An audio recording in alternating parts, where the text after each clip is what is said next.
sugar-coated lover. Yeah, sugar-coated lover. He's a real good baby. I tell me, maybe he's not. Well, I don't have to worry about money, and I don't have to worry about clothes, and I don't have to worry about anything, 'cause he's my baby and goodness knows he's got sugar-coated love. Yeah, sugar-coated loving. He's a real good baby. I tell me, baby, he's mine.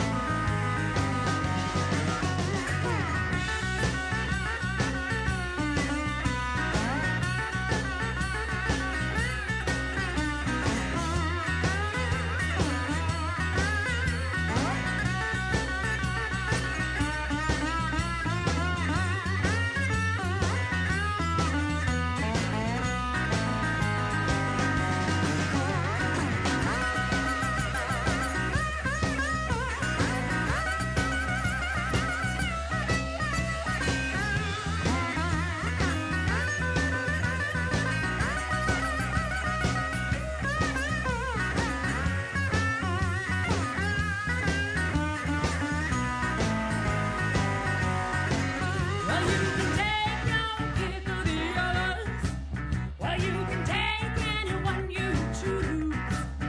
But I'm holding on to that man of mine, 'cause he's got what I can use. He's got sugar-coated love.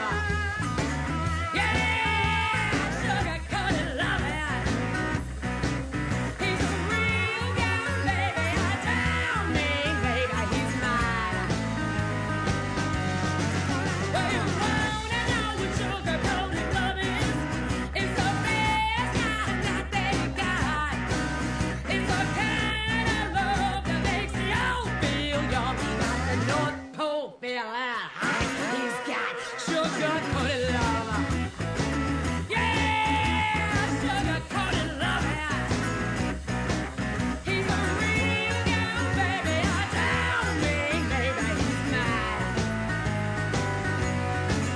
He's a real good baby. I tell me, baby, he's mine. He's a real good baby. I tell me, maybe he's mine. Mine.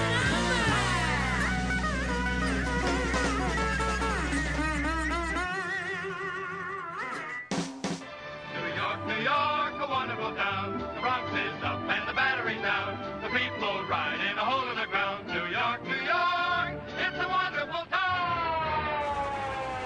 And now, it's time for Talkin' New York Sports with Billy C.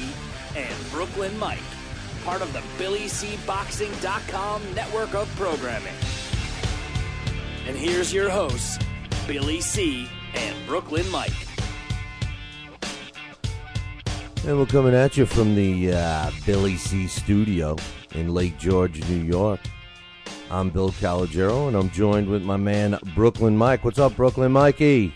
Good morning, buddy. How are you today? Not too bad. We're getting ready to talk some New York sports. We're making our debut on WMML, so I want to welcome all the WMML listeners that are tuning into this show. And we'll give you a little preview. We're talking New York sports, right, Mikey? New York sports, all New York sports, plus a little bit of other things, but predominantly, of course, New York sports. That's correct, and there's a lot of New York teams we talk about in all the sports, but like Mikey says, you know, we have discussed plenty of other stuff. Like we're going to kick off the show today. Well, before I get into the basketball, you know, last time we did a show, we had kind of a weird situation going on with Cal Ripken Jr.'s mom, and we kind of have another weird thing. Philadelphia Eagles coach, his son was found dead. What's the story with that? Yeah, I mean, both his sons have been in trouble with drugs in the past, and evidently, you know, it seems like it was an overdose. You know, it's a terrible thing. You know, drugs affect rich, poor, middle class. It doesn't matter, and it's unfortunate. I mean, I'm not a fan of the Eagles, but obviously you have to feel for Andy Reid. I'm a fan of him, for what he's done over the years and with Philadelphia. But it's just a shame. Like I said, the drugs know no boundaries, and he was obviously addicted, and he's been in trouble before with his brother, and it was just one too many, and unfortunately, it took his life.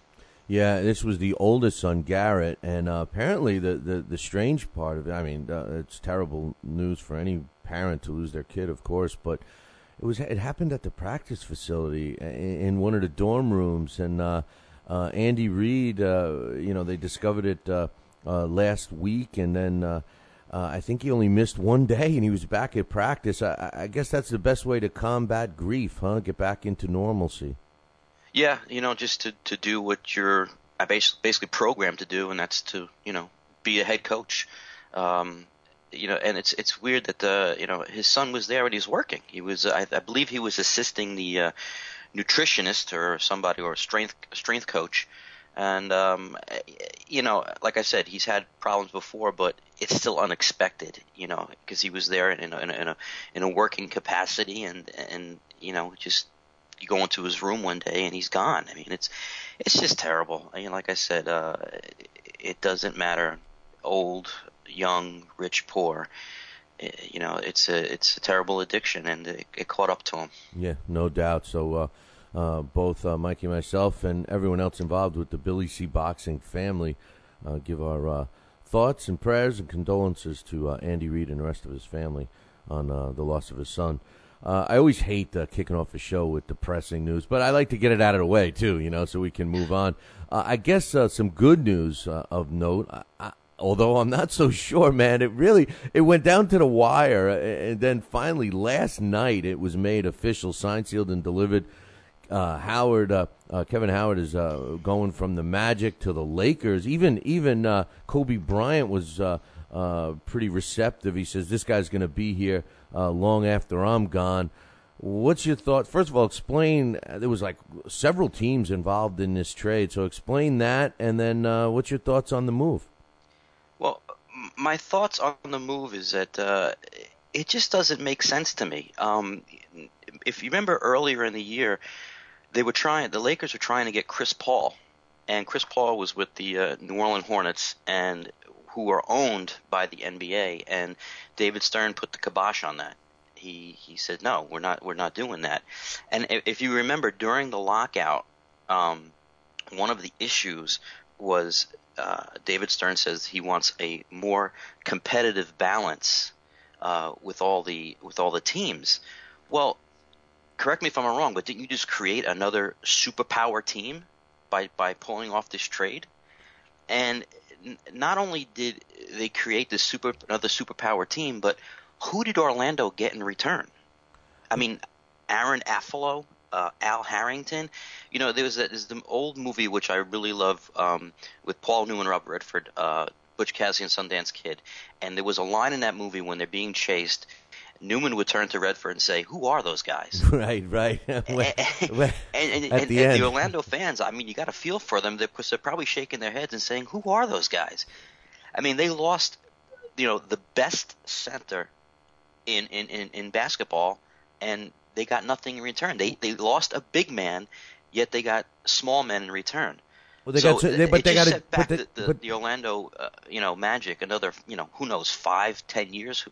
It's just, I think it's terrible for the league, because now you basically know, okay, they're going to be the favorites, to make it to the finals. They're going to probably play the Miami Heat. It's just, it's a joke. It's terrible the way they have this system. Well, first of all, Mike, Kevin Howard was not going to want to stay in Orlando, so they were going to move him one way or another. That now step two becomes you got to get the most you can for the guy. I agree with you. A lot of no names. I mean, I'll be the first to admit that I don't follow basketball half as much as you, but I didn't recognize any names. The only consolation is that there is a draft pick involved, a future draft pick, so maybe they get lucky there. But on the other hand, as far as the superpower team, you're referring to the Lakers now, Kobe Bryant finally got old, man. He's in his 30s, and I know he's still, one of the top 2 or 3 players in the NBA.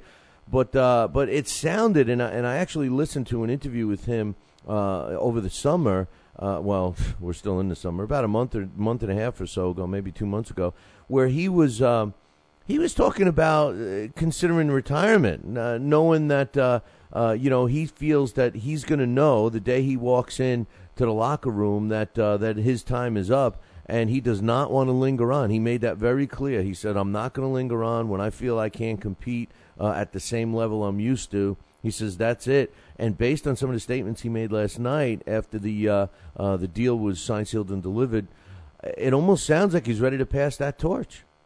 Well, I don't think he's ready to do it right now. No, not now. He's only 33. I mean, he's talking till 35. He's talking that he doesn't think he's going to go beyond 35. Well, he did say, I didn't hear exactly what he said, but I did hear one thing, and he said that Dwight Howard will be here long after I'm gone. Right. So, but I do think he's going to stick around for that sixth title that he wants. So, which would match, Michael Jordan. So I think that's his motivation right now. Oh, by the way, it's Dwight Howard, not Ken Howard. Oh, Ken Howard I know. I said Ken Kevin. Howard I said Kevin. Coach of the White Shadow. Yeah. I know you and your names. Come on. Why didn't you correct me earlier? I mean, because I was laughing. I mean, come on, man. I admitted I'm not. Come on. At least I got the last name right. It was an easy one for me. That's true. That's true. But also, let's get back to this trade. Lakers lost Andrew Bynum to the Sixers, so that just made another team in the East where the Knicks compete a better team. They did it without losing Gasol. You figured if this team was going to get Dwight Howard, you figured they're going to lose both Bynum and Gasol, and they kept them. So basically, Dwight Howard is now the fourth best offensive player on that team. I mean, the guy is known for his defense because he's a beast, but he can also score because he's a beast. But you got Gasol. You still have Kobe. I mean, he doesn't have the foot in the grave yet. And you have, even though he's 38 years old, he's still probably one of the best point guards in the NBA, and that's Steve Nash. So which is going to take pressure off of Kobe. So he might just find some of that youth, because of that. It just doesn't make sense to me, because now you just teams like Charlotte, teams like Orlando now, they're just going to be in the abyss of nowhere. Well, there's no competition. It's the haves and the have-nots. I mean, that's why I love football so much, and football is like the number one sport in America, because you can go from 6-10 one year to win the Super Bowl. Well, that's the thing. It's about contracts and how they're structured, and the NBA, it hasn't gotten to the point where there is this quote unquote competitive balance that David Stern speaks about. Well, in football, they have the salary cap, which has been an overwhelming success, and the continuity between the teams.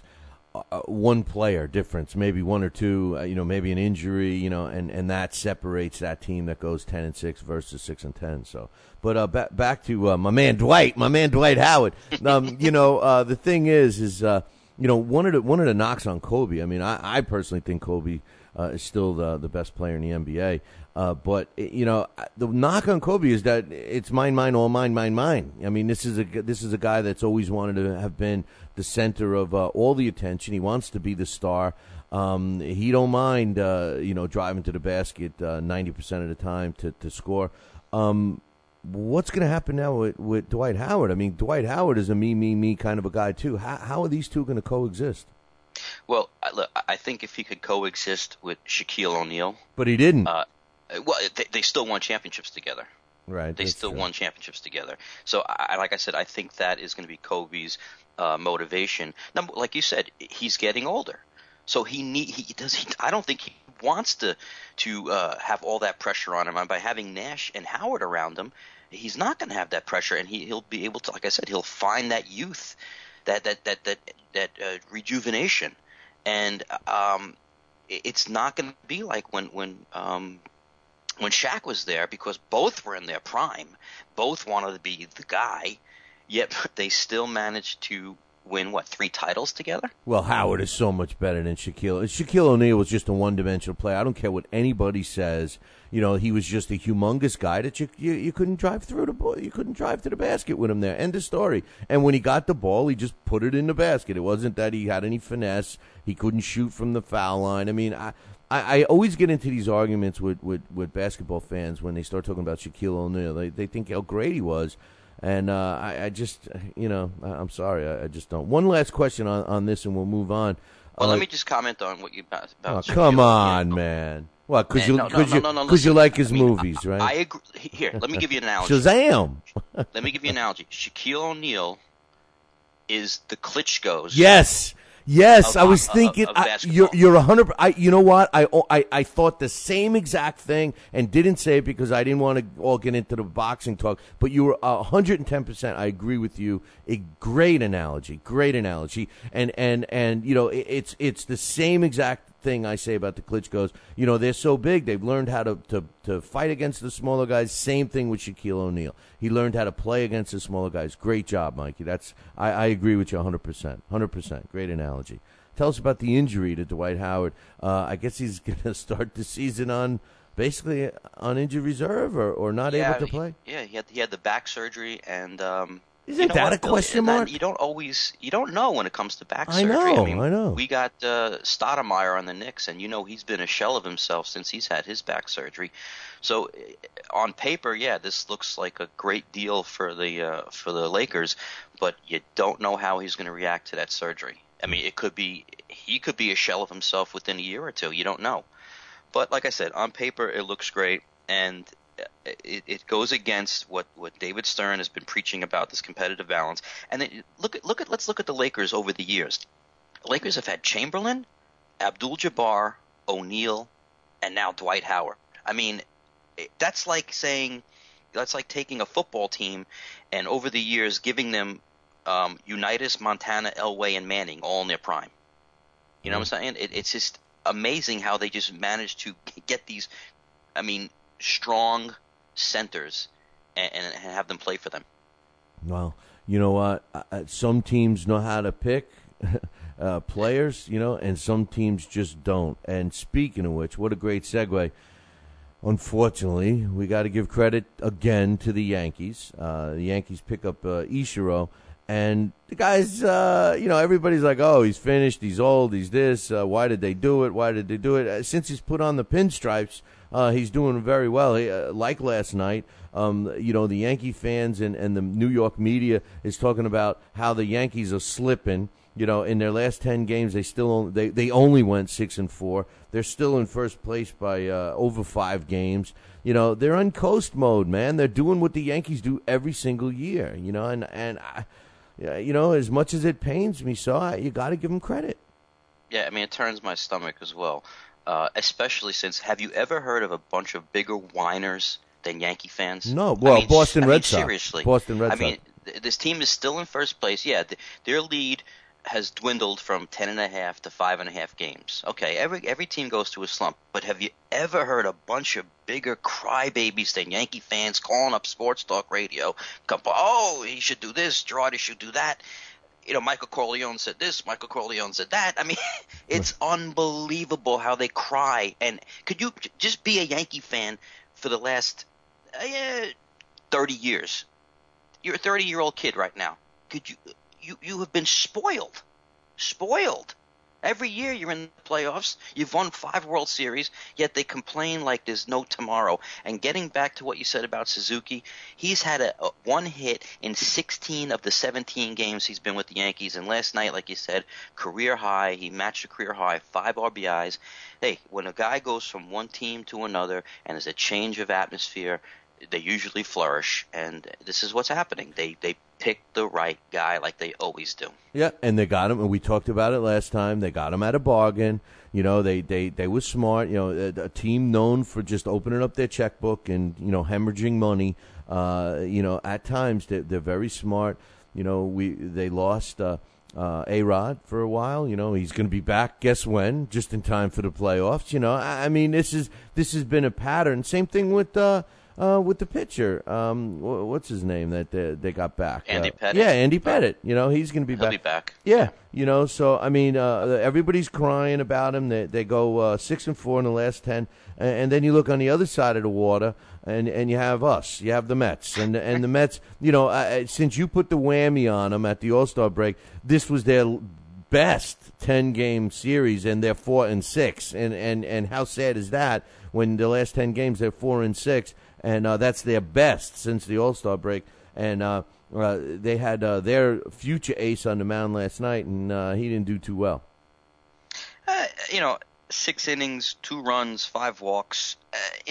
It's okay. I mean, it's nothing. He's not Dwight Gooden. We all have to accept that. But there's really, there's not much you can do right now. But just see how he progresses. I'm hoping they bring up Zach Wheeler before the end of the season and give him a couple of games in the major. I mean, he's promoted to Buffalo. He's now playing AAA baseball.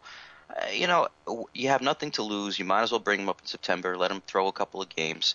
They did say that they will not eat Jason Bay's contract for next year. He's going to make $16 million next year, and he's batting .152, 5 home runs, and 11 RBIs. I mean, it's just pathetic how this guy has fallen off the face of the earth. This guy gets the headlines. I decided not to even talk about it, but now since I'm seething over the whammy that you put on him. The headline said, and I forget what day it was, a couple of days ago, Jason Bay gets a hit. I mean, how sad is it when the guy gets a hit? Not a home run. It wasn't a home run. It was a hit. And it makes headlines. I mean, has to be one of the biggest busts in baseball history, let alone the Mets history. It's sickening. And I agree with you about Wheeler. Hey, listen, they're out of it. The only bright spot is Dickey. They were talking about, even the manager said at one point he was considering having Dickey pitch on 3 days rest. But he said, you know what, we're not in it anymore. They've already thrown in the towel, which they rightfully should have. And oh, by the way, the team you laughed at, the team you cut me to ribbons and just, they're still in the wild card, and that's the Oakland A's. Now, they didn't win last night, but they're still in there. I'm telling you, they were a sleeper team. There's something about that team. They're a scrappy team, man. It's unbelievable. I mean, they got like a $55 million payroll, and they're only a half a game out of the wild card. No, they're in. The Angels, who I thought were going to surpass Texas once they got Zach Greinke. But it's close. I mean, it's a great race. You got Texas, you got Oakland, and you got the Angels, who are 1 game out of the wild card. It's going to come down to the wire in that division. I didn't think they were like the little engine that could, and I didn't think they just had enough. But again, like you said, some people know how to pick them, and construct salaries and construct contracts, and Oakland has done it. Some people know how to pick sleepers, and some people know how to put whammies on our own teams. That's all I'm going to say. But, let me say this: if I didn't put the whammy on them, they would have still faltered. You know what? It's sickening. It's sickening. And guess what? We're going to be talking about the Jets here in a couple of minutes, and I got news for you. Don't have any high hopes for them either. And let's start talking about football. Let's get into the preseason. Let's talk about the Buffalo Bills first and foremost. Last night, they played the Redskins. RG3 made his debut, I guess, at Ralph Wilson Stadium in Buffalo. It wasn't exactly an exciting game, but I tell you what, the Bills are a team you got to watch out for, man. At least the Jets do. There's no doubt. I mean, you got to give GM Buddy Nix kudos for going out and landing the big fish in Mario Williams, giving him a $100 million contract. I mean, nobody expected that. You expected Williams to go to a playoff team, yet he landed in Buffalo. They re-signed some of their core offensive guys. They drafted the cornerback from South Carolina, who was going to challenge for the starting position, and Stephon Gilmore. So they've addressed their needs. They kept some of their core guys, and like Buddy Nix said, he's like, it's about winning now. I want to be. He says I want to be relevant.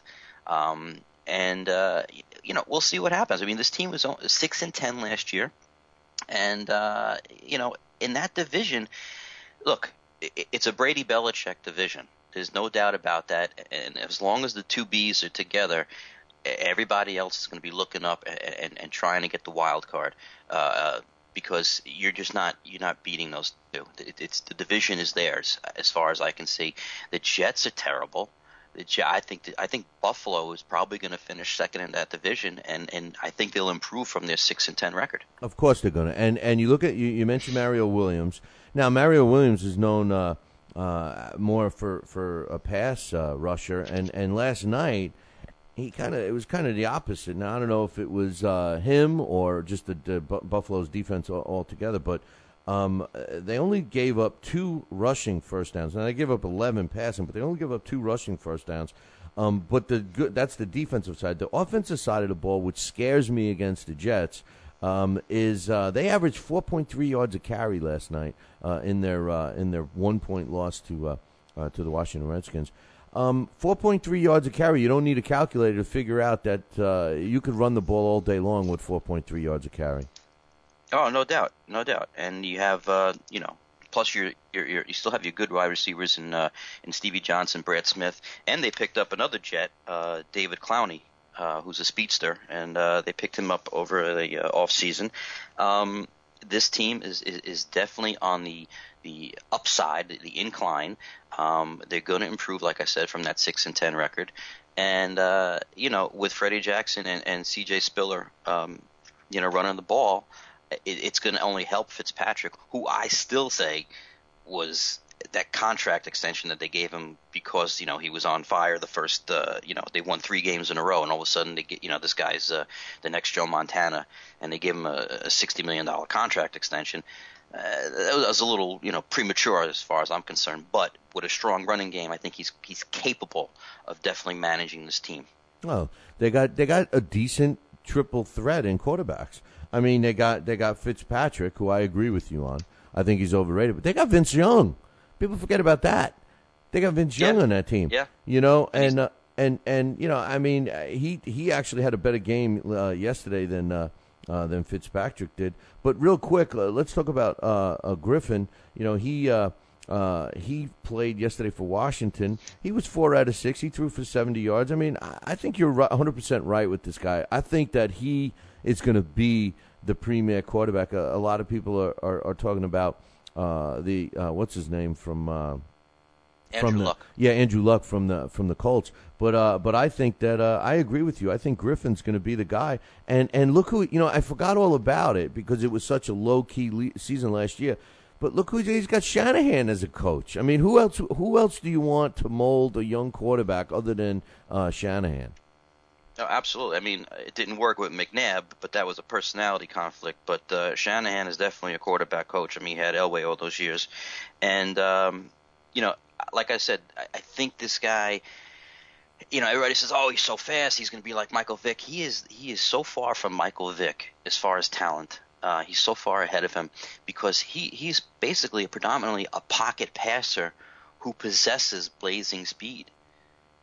So if worse comes to worse, I mean, he has to come out of that pocket. He's going to buy himself some more time, and his priority is to throw, not to run. But he does have it in his back pocket if he needs it. Where Michael Vick, he needs it to be successful, and as he gets older, that's just he's going to be on the decline. I like this guy, and I think he has better weapons to throw to than Andrew Luck does in Indianapolis. Andrew Luck does have his tight end from Stanford, Kobe Fleener, and that's going to be a definite chemistry right there. But as far as the game with Washington, he did show some chemistry with Pierre Garçon, who they picked up from Indianapolis. So I think this guy is going to be the Cam Newton of this year. Yep. He's going to to me it's not going to be a surprise. I think he's going to be as good, if not better, than Cam Newton. That's another great analogy. You're 2 for 2 today, man. I agree with you. Buffalo Bills coming up short in their preseason opener, I guess, against Washington. But I agree with you. I think they're a team that the Jets should be very leery of. And I forgot that they gave Clowney to the Jets. It's not like the Jets need any receivers, right? Well, yeah, man, they got the great, Cromartie as their second best receiver. Yeah, so, I know. Well, yeah, listen, it's just a joke. It's funny because hold that thought, Mikey. We got to take a break here. Hold that Okay. thought. And what we'll do when we come back, we'll talk about the Giants preseason, and then we'll both get to bash on the Jets for a while. So that's going to happen all in about 2. We'll be right back. Join us here for 2 hours as Billy and the gang do what they do best. Every time I start talking about boxing, a white man got to pull Rocky Marciano out their ass. Rocky Marciano was good, but compared to Joe Louis, Rocky Marciano ain't. Hit Joe Lewis's ass. Joe Louis was 75 years old when he fought. What? We're supposed to be talking boxing. It's Talkin' Boxing with Billy C. Time for another major in golf. This time it's across the pond for the Open Championship. What's at stake? That's next on Sports Shorts with me, the Sports Princess. Want to put some wild into your weekend? Come to the all-new Mesquite Pro Rodeo. Corral seats start at just $12, and kids are always half price. Get your tickets at Kroger and save $5. This weekend, meet the rodeo legends. Tractor Supply sponsors the Neil Gay Cowboy Reunion. The city ends and the Wild West begins at cool air-conditioned Mesquite Arena, I-635 and Exit 4, 7:30 Friday and Saturday. Mesquite is the official rodeo capital of Texas. Filled with tricky pot bunkers that you have to climb into, no less. This year's Open at Royal Lytham and St. Anne's in England is certain to be tough, even for the most seasoned professional golfer. Tiger Woods, who hasn't won a major in 4 years, is looking to pick up his 15th career title. The last American to win at Royal Lytham was David Duval in 2001. Should Woods win, it would be his 4th Open, the last back in 2006. The Americans and the Europeans and everybody else in between know that this is no walk in the park, and with rain expected, they'll need more than umbrellas and a good caddy to navigate this 7,086-yard course that rewards great ball striking and punishes the rest. Whoever wins the Claret Jug will no doubt be playing some target golf at this major. I'm the Sports Princess with Sports Shorts.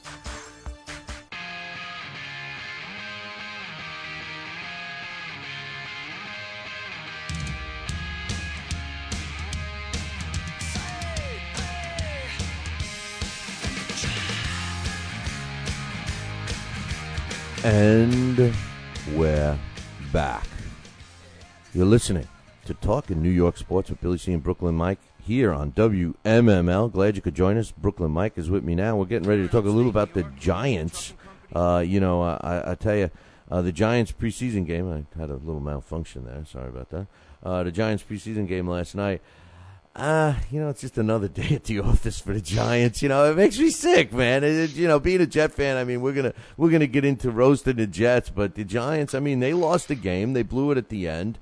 But it's like, hey, it's preseason. First and foremost, Mikey, I got to be honest when I tell you, I really put no value in preseason at all. I can't even watch it. I don't know what's happened. Years ago, I used to be able to watch it and try and, get to know the players and see who's going to make the team and everything.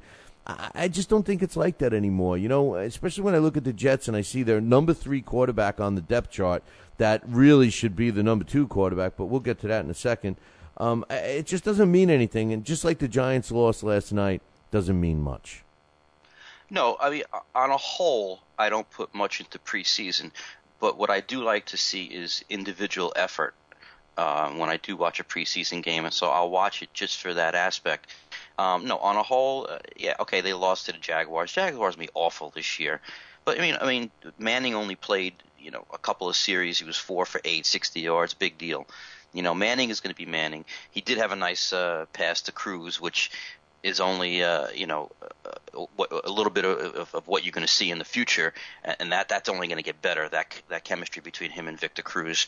Even David Carr, the backup, played well. He had a couple TD passes. That guy's the best backup in the NFL.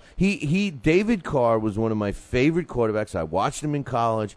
I watched him when he was with the Texans.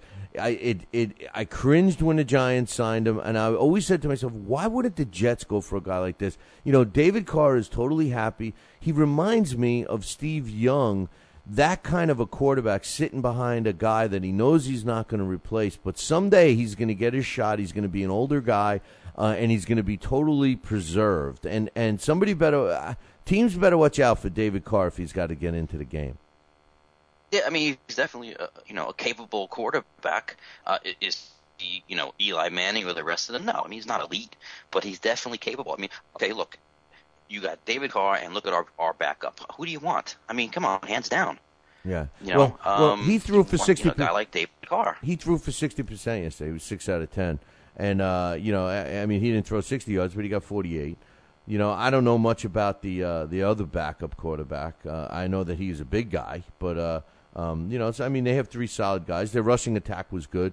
We were talking about the Bills averaging 4.3 yards a carry. Well, the Giants did what they did. They averaged 4.6. The only thing that surprised me about the Giant game, to be honest with you, Mike, was their defense. I mean, even in preseason, and I started off by saying I don't put much value in it, but even in preseason, the Giants' defense giving up, the points that they did, 32 points, and the way they did it is surprising to me.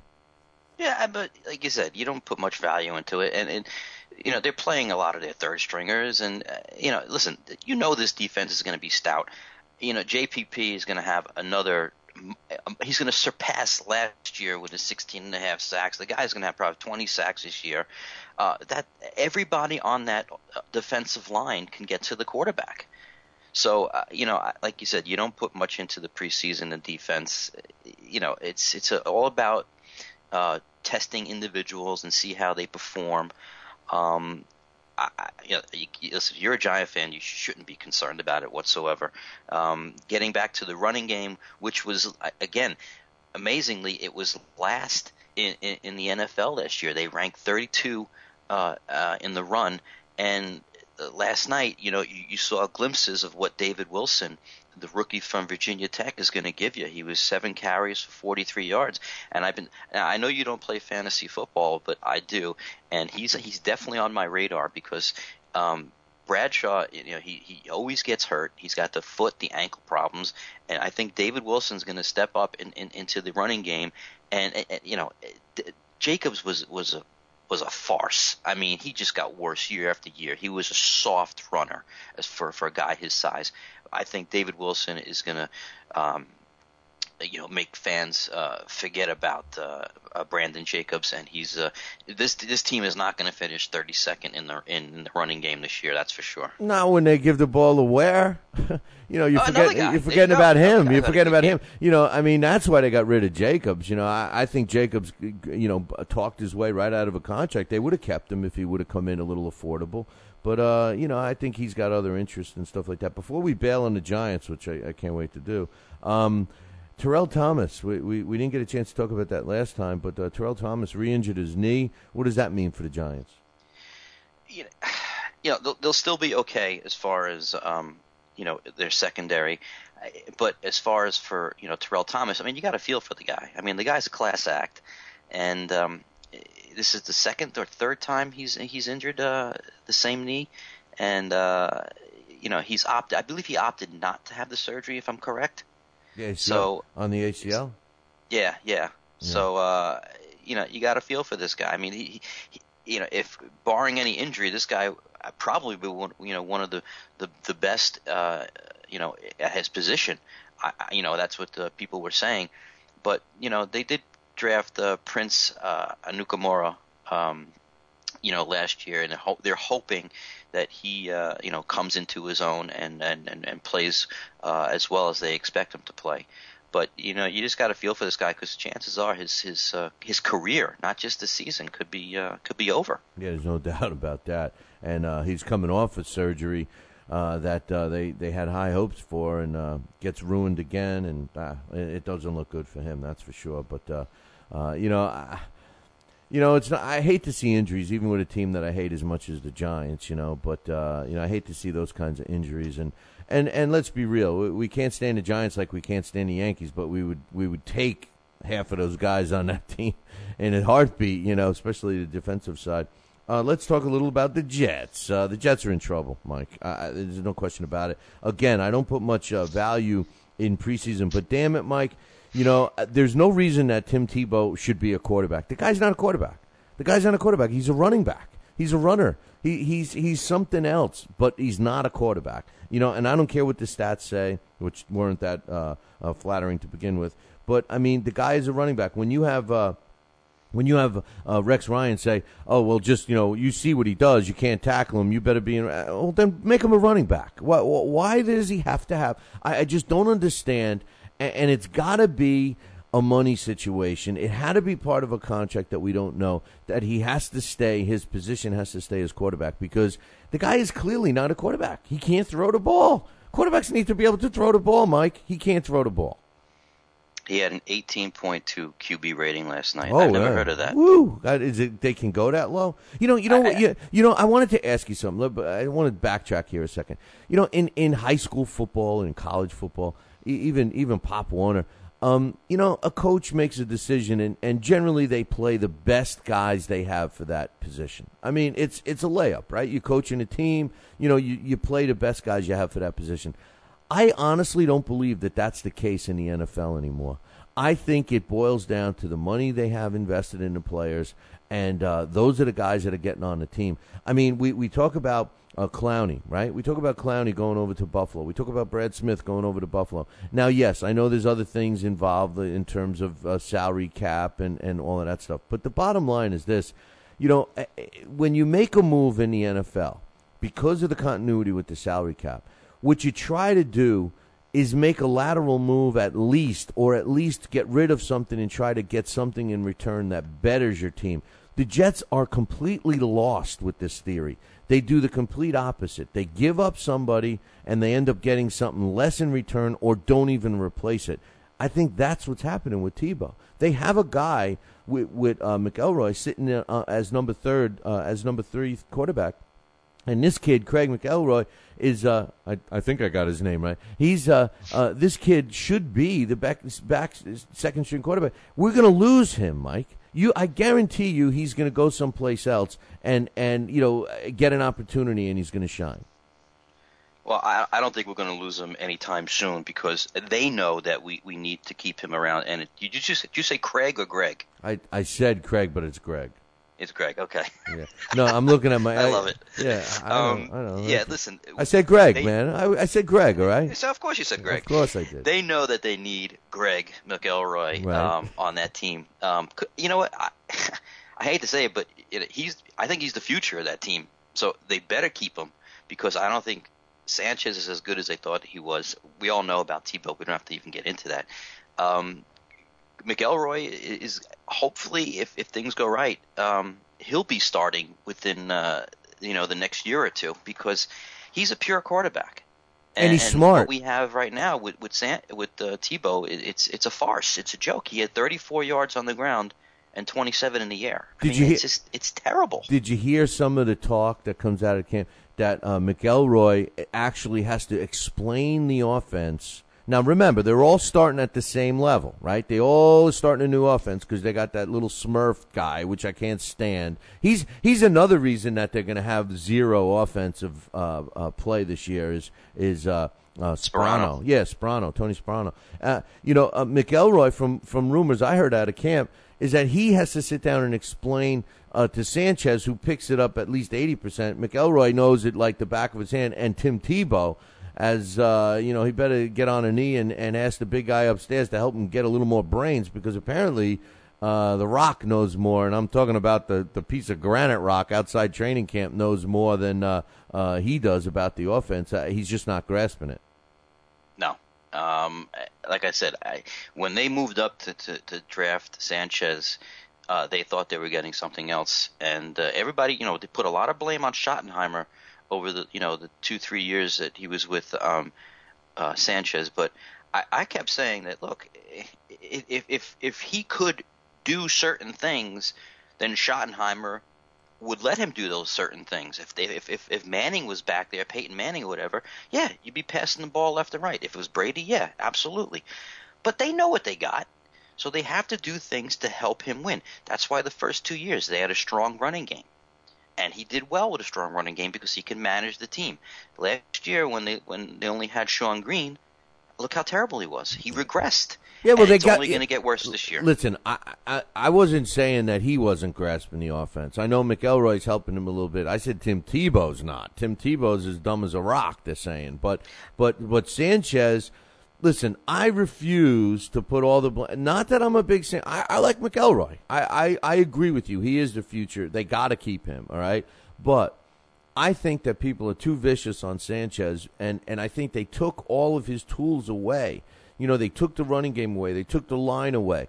They didn't replace him. They took his two best receivers, his two favorite receivers. They removed them. So I'm not going to blame Sanchez for last year. This year, I'm going to watch him. But then again, who did they bring him? They bring him no running backs. They brought him the same guy that he had over in California in USC. Joe McKnight. Joe McKnight is nothing. Joe McKnight is the best runs he gets is in practice. You know, he's a fumbler. You know, he's a small guy. He's going to get hurt. He's going to get hurt. You know, it's not. They have no running game, Mike. They have no running game. They have no passing game. You know, all they have is Tim Tebow, and Tim Tebow, you can't. He's not going to carry this team. Listen, the Jets are in trouble. Even their defense sucks. You know, they do. Their defense is terrible. Their defense is terrible. You know, it's so much smoke screen and you know this you know smoke and mirrors and you know all of this crap that they got going on. You know, why can't they play fundamental defense? And oh, by the way, how about our number 1 draft pick? He's a monster. He's this. He's that. I heard he's not too swift either. Oh wait, what? Let's. I watched last night's game. Okay, and the only bright spot of last night's game was their number 1 draft pick, Quentin Coples. He played well. I mean, he had a sack. On passing downs, he played well. On passing downs, because he doesn't have to think. But when the Jets' defense does so many stupid things, come on. How many other defenses have their linemen drop back into pass coverage? Well, again, like you said, we spoke about this before. It's all about smoke and mirrors with them because they don't have, quote unquote, the talent to run a conventional defense. Why didn't they try to draft the talent? You see, it goes back to Rex Ryan and his staff. You know, they did not improve this team. They did not improve this team, and they added more grief. They're already fighting in the locker room. Santonio Holmes. I was kidding with you. Santonio Holmes. You know, he comes out last week or the week before. I'm the scapegoat. Everybody blames me. Then he says he's the best receiver on the team, and then his buddy Cromartie says he's the second best guy on the team. Then they get into it during practice this week. They're fighting each other. You know, Rex has already lost control, and it's the first preseason week. Yeah, I mean, as far as the fighting goes, I mean, listen, every team gets into scuffles, but because it's the New York Jets, they're under the microscope. I mean, every move that they make, you know, it makes headlines in ESPN. I mean, ESPN is there 24/7 just to get like tidbits like this. So, I mean, let's be a little fair because they are being scrutinized for every move that they make. But again, they created this. As far as the draft pick, I have to disagree with you because we both said that we don't have anybody a pure pass rusher, and that's what they thought they're going to get in Quentin Coples. So if he's not that good against the run, if he's as good against the pass as people are expecting him to be, then I'll forgive him for not being a quote-unquote all-around defensive end and being good against the run and the pass. Because, look, we know we need one person, at least one person without smoke and mirrors to be able to get to the quarterback. And last night he showed that it's possible with this guy. The problem I had with him last night is that he was winded in the third he don't quarter. Practice. He was sucking air. He don't practice. That was the knock on him. The only person that said that he would practice good is his mother. Remember, we talked about this. Everyone said that this guy physically is strong. He can run. He can do this. But his biggest negative was that he doesn't practice. He gets moody. He doesn't want to run. He doesn't want to do it. And the Jets pick him. Now, the Jets go out of their way to pick these character flawed players. You know, they're loaded with them. You can't expect to put them on. You see, this is where I'm starting to doubt Rex Ryan. I liked Rex Ryan, but I'm starting to think, is this a guy with a swelled head? Is this a guy that says, give me all the problems and I'm going to make him play well? Does he think he's the young version of Al Davis when Al Davis used to take all of the problems, the cast-offs, and bring them to the Raiders and use that cast-off mentality and turn their careers around? He did it so many times with the Oakland Raiders. And now, the Jets seem to be doing it, but instead they're not producing. Okay, maybe I'm being hard on Copels, all right, because he's our only option there. But they only drafted one defensive lineman. The rest of them was big, slow, fat slugs.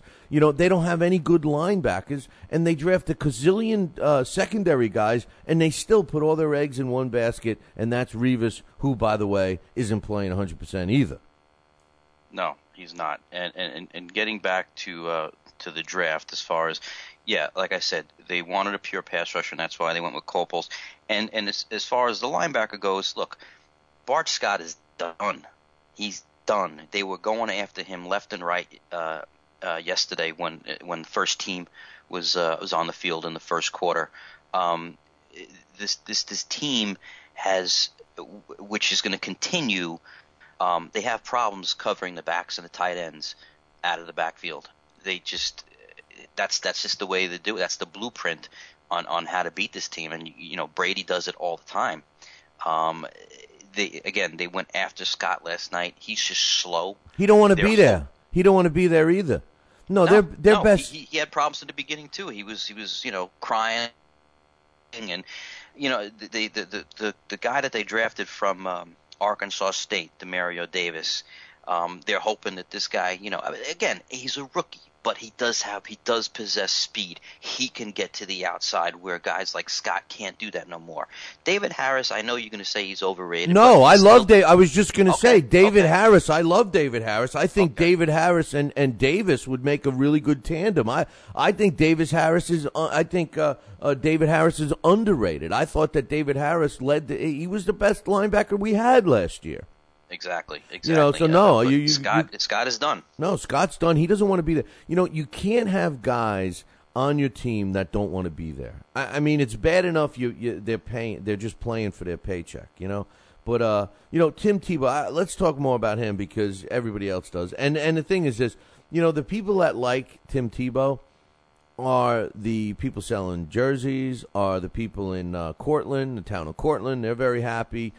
People are coming to see him. He's a magnet. They brought this guy. Listen, Joe Namath said it as soon as they signed him. They said they're bringing this guy in for financial reasons, to put asses in the seats, to sell merchandise, and he's 100% correct. That's what they're doing. They certainly didn't bring him in to win football games, Mikey. And the thing is when do you throw that? When do you abandon that? When do you say, our job is to win football games. Let's field the best team we have. We have this much personnel. We got to work with our personnel. We got some young talent on this team. Let's make them part of this team and either cut or reduce the roles of the other players, regardless of the salary situation, and field a team that could be competitive. When do we say that? When we have the talent to do it. We don't have the talent to do it. And you said that our running game is terrible. And last night we proved that again. Sean Green, 2.2 yards. He's gonna be the guy that we rely on. He got 2.2 yards. Tim Tebow led the team in rushing. Why not move this friggin' guy to a running back? It makes no sense to have him as a quarterback.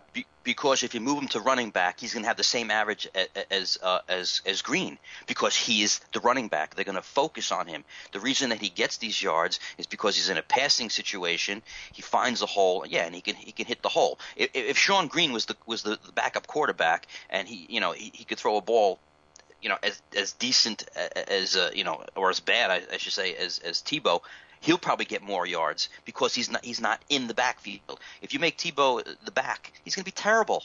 Mike, he's not that fast. He's not elusive. Mike, but the only reason he gets his yards is because he's in a passing situation. He sees a hole and he runs. And he's 250 pounds and he's right. A beast. But let me ask you this: put your defensive coordinator hat on. You're Brooklyn Mikey. You're the defensive coordinator. You're playing against the Jets, and it's 3rd and 5, and Tim Tebow's out on the field. What do you think's going to happen? Well, you have to have somebody keying on him because he's going to run. Right. So you're not going to be afraid of you're not going to fear the pass. Exactly. The pass. So what's he bringing? You just said earlier, that, well, if Tim Tebow is a running back, they're going to key on him as a running back. Well, they're keying on him as a running back now when he lines up as a quarterback. All we're doing is we're hurting our passing game, our depth. We're hurting our depth chart by having him ranked at, set as our second quarterback, number 2 quarterback. We're hurting ourselves. And I'm convinced that they're doing it because either it was part of the contract or for money reasons only. And the same thing goes with the rookie linebacker you mentioned, Davis. You get a guy like Davis, you think they're going to start him over Bart Scott? Bart Scott's one of Rex's guys. No. If there was somebody that was better than Revis, or at least was trying harder and playing harder than Revis, you think they're going to start over Revis if Revis ends up, starting the season the way he's supposed to? No. They're not. They're not going to do it. They're going to make the players that are supposed to be on that team start, and that's what's going to kill us. I would rather, just like we were talking about the Mets, I would rather see the young talent now. Listen, we're not in the race. The season didn't start. We're not in the race. I predicted that they're going to start the season 1-4. First quarter 1-3. The first 5 games 1-4. If they're lucky, they're not going to beat the Bills. The Bills are going to come in and beat them. They're gonna. The Jets are in trouble, Mikey. No, what you said about the Bills, you're right. I fear the Bills now because they went out and they made the right moves and they're going to have a better season than the Jets. I'm saying it right now. Today they're going to have a better season than the Jets. We're talking defense, we're talking Tebow, but the one very important thing that we haven't brought up, which I think is probably the biggest problem on this team, is the offensive line. If you watched last night's game, Sanchez was running for his life. He was sacked twice. He needs protection, and there was no push. You're talking ground and pound, and you're going to do it with this offensive line. This offensive line is terrible. Ground and pound with a poor offensive line and no running backs. How ridiculous is that? And speaking about that, they thought they were going to get their line a little bit better with Jeff Ota, but that trade gets voided because of the knee. They had to wheel him into the. Maybe that should have given it away when he comes in on crutches. It's terrible. It's terrible. It's just stupidity. And you know what? I'm not going to blame the guys out there trying to play. You're not going to blame them. When we're critical, especially myself, when I'm critical of the players, it's not so much them as I'm critical of management. They're not building this team the way they should. And then people are going to criticize Sanchez. People like you. How can you criticize Sanchez for getting sacked or throwing interceptions when he's running for his life every time? He takes that ball after he's getting thrown to the turf several times during a game. All of a sudden when he takes that snap, the first thing he's thinking about is who's going to get me this time. He's not even thinking about the play and the pattern and what he's supposed to be doing. He's thinking about getting killed. And quickly, we got to take a break. But real quick, how about our receivers? Exactly. How did we lose? We get one good guy in the draft pick, and how do we manage to piss away every other receiver that we had going into the season last year? I just don't understand what has happened to the Jets. Well, when we get back from break, I'm gonna respond to what you said about me criticizing Sanchez, and I'm gonna tell you exactly what's happened to the Jets. All right, that sounds good because you're gonna straighten me out there because I'm dying to know what's happened to the Jets. I'm already sick. It's the first preseason game. I'm already writing them off, and we'll talk about a little more Jets, and then we'll get into the NFC breakdown. We're gonna tell you what to expect from the NFC teams, and at least there's some good teams in the NFC. We'll talk about that in about 2. Talkin' Boxing with Billy C. now has official merchandise available on TalkinBoxing.com. T-shirts, sweatshirts, hoodies, and mugs. And yes, even undergarments. Talkin' Boxing apparel is the perfect gift for the boxing fan in your life. Log on to www.talkinboxing.com. That's TalkinBoxing.com and place your order today.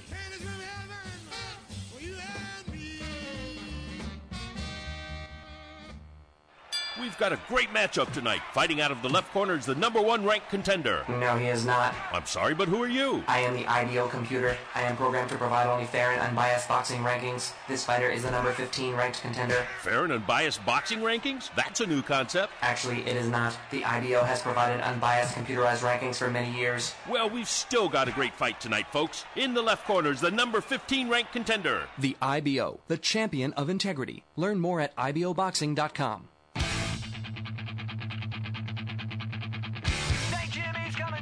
Across the alleyway, up on the boulevard like a zip gun on parade. Lights on the silhouette, he's disappointed at coming at you on the count of 1. And we're back. You're listening to Talkin' New York Sports with Billy C. and Brooklyn Mike right here on WMML.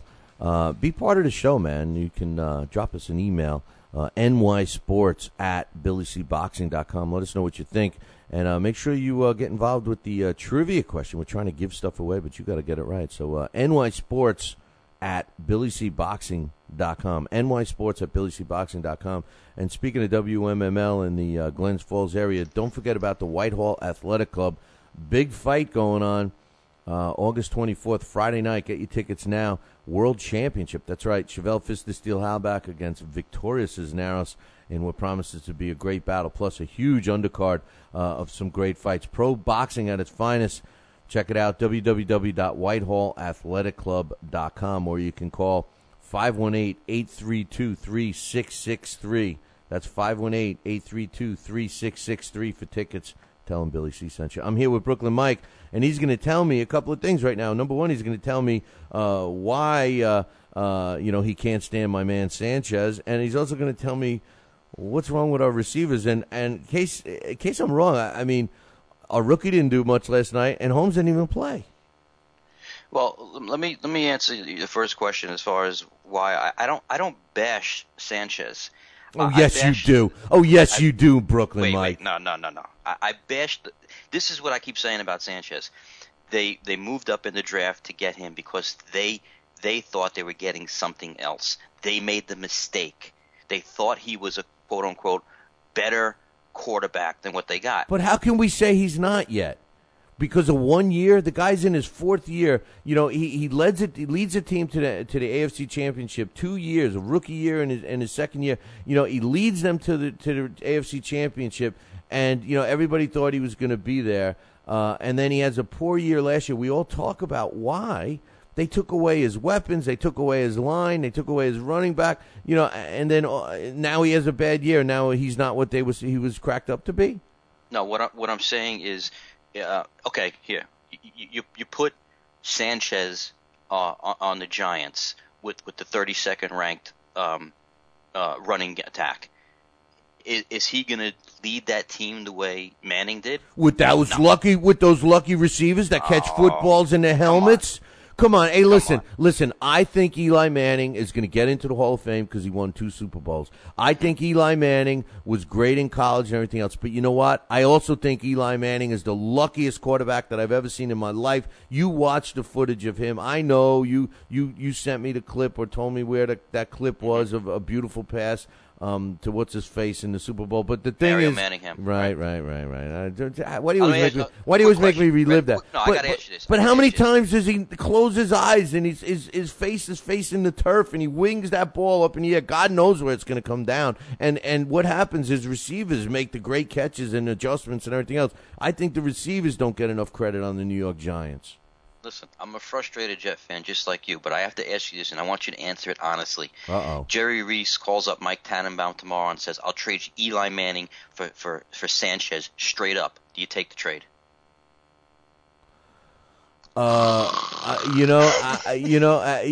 It's tough because Eli thrived in the team that they built around him. They gave him a solid line. They gave him a handful of running backs. I mean, it reminds me of when the Jets used to have all these running backs, Scott back in the 80s and early 90s, the Scott Durkings, the Bruce Harpers, the Clark Gaines. I mean, they could switch them in and out, and you got a guy that can run 4 or 5 yards every time he touches the ball, and they were always fresh, and they were a team that were very hard to stop the run. That's the Giants. They have a handful of good running backs, and oh, by the way, a solid offensive line. So it's a trick question. I think that first of all, Sanchez has a lot of zip on his pass. That's number one. Number two, when he's got the time, he's good. I mean, the guy can move, he can throw.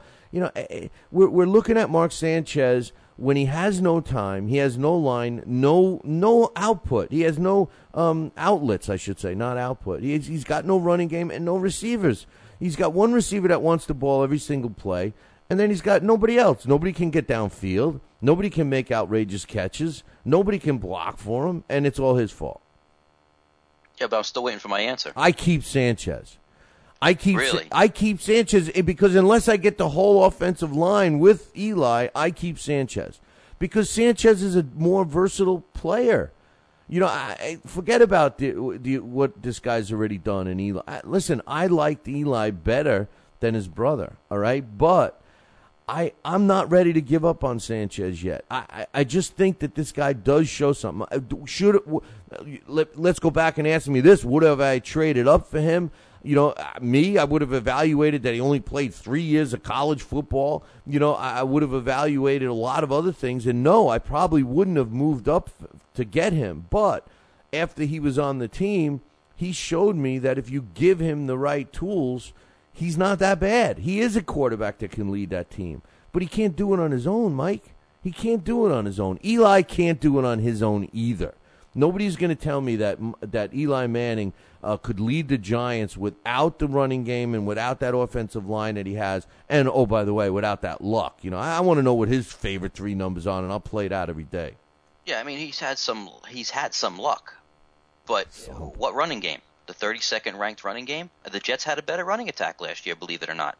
If you go by the numbers, they did. Well, and look, you got to give Eli the credit that he's definitely clutch. The guy, he thrives in the fourth quarter. He thrives in a 2-minute. He does. He thrives in a 2-minute offense when he doesn't think. I think Eli's biggest problem is he thinks too much. He overthinks.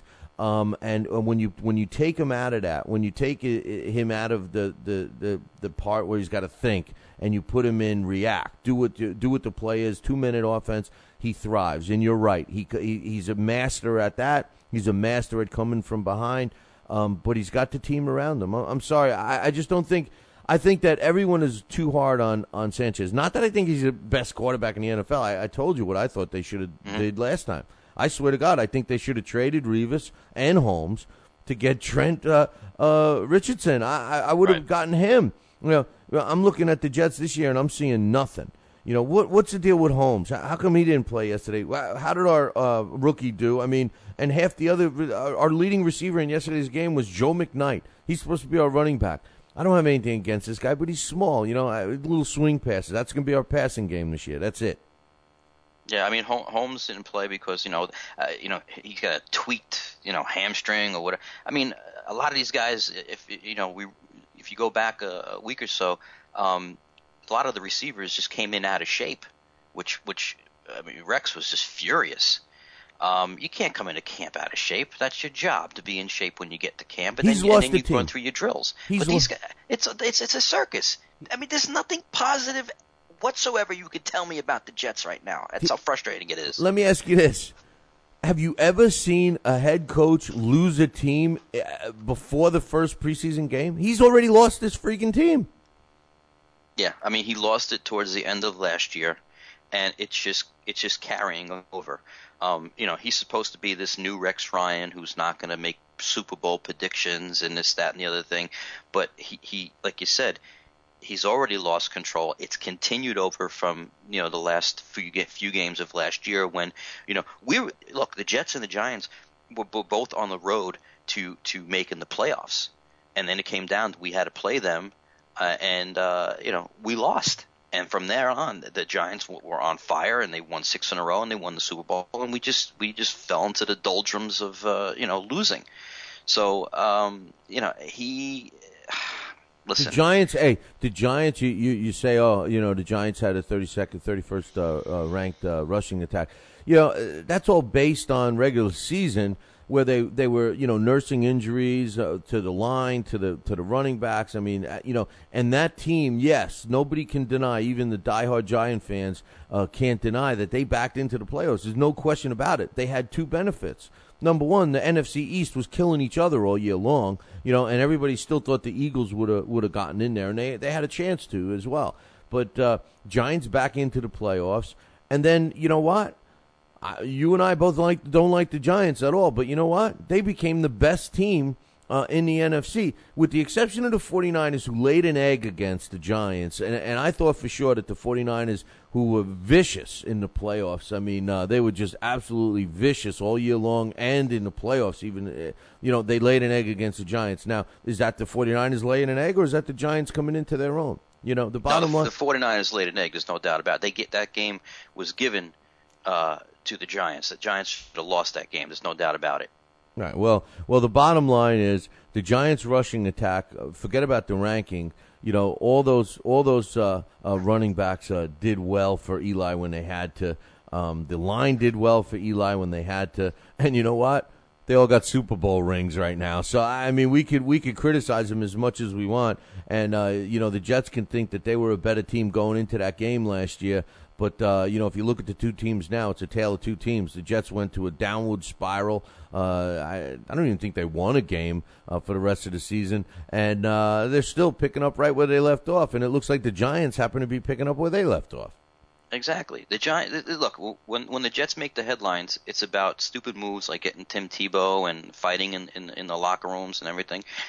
And when the Giants make headlines, it's about winning Super Bowls. That's the difference. And I was going to tell you right before the break what the problem is, and the problem starts at the top with Woody Johnson and Mike Tannenbaum. Woody Johnson, it's all about, like you said, putting asses in the seats and making money.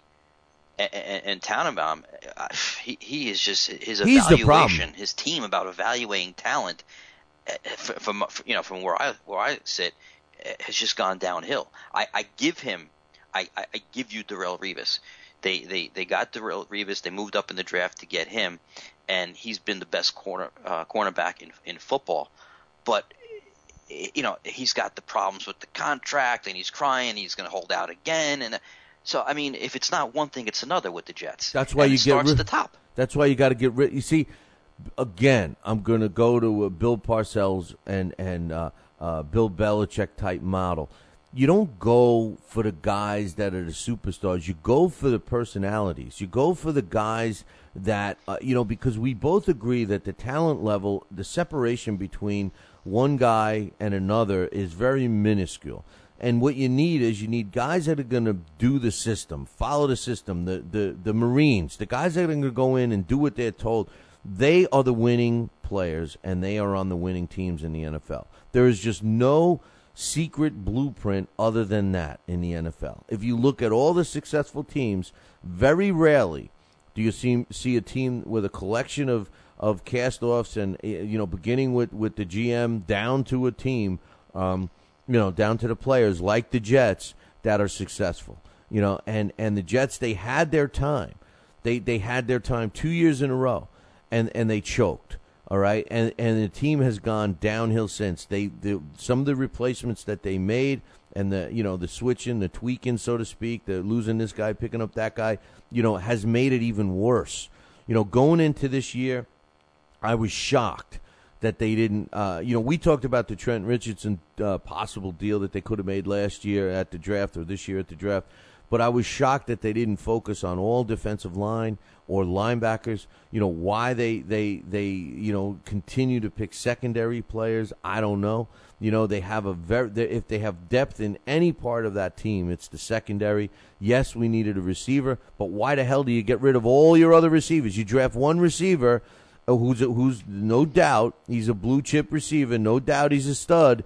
but you get rid of all your other receivers. I mean, that is a stupid move. Now you're taking tools, you're taking outlets away from our quarterback, which, by the way, still doesn't have a line to protect him, and you're giving him one receiver to throw to. So what does the defenses have to do? They key on two guys. They key on Sean Green, and they key on our receiver. That's it. How did he do last night? Did he even play? Who was that? Our rookie. Who? Stephen Hill? Stephen Hill. Did he play? Yeah. No, he did play. He played okay. Yeah.